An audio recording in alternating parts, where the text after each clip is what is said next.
sagaltama karaa hidhaan jaalalaa hamaa galgalaa ganama maqaa keetiin yaama afaan koo si faarsaa garaan kee garuu jaalala koo aarsaa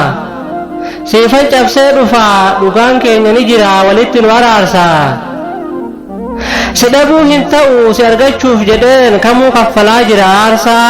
jedheen hawwee yaadaan lubbuu koo karaa kee deddeebisaa naaf simadhu qalloo garaa kee haa laaffisu kan siif kenne Waaqayyo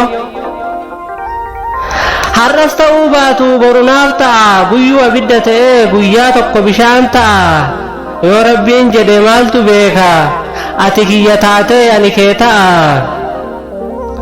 deemee deebuun koo qabuu dadhabee garaa koo osoon si jaalladhu sin jechaa lubbuu koo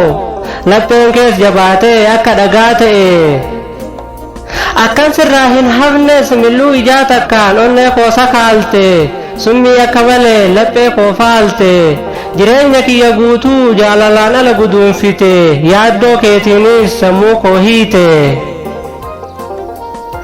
sin mararuu laal lubbuun koo sagal maqaa kee yaamtee sagaltama karaa kee laalte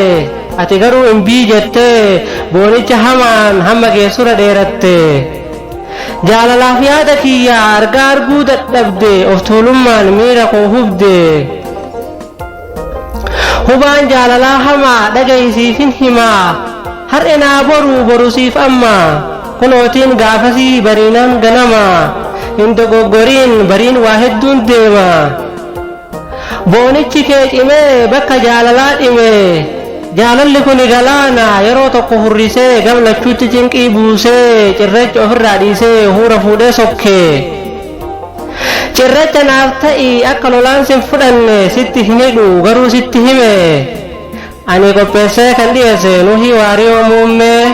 guyyaa 16 ji'a lammaffaa bara 2017 Finfinnee sanbata xiqqaa ture waan dhageeffataniif galatoomaa.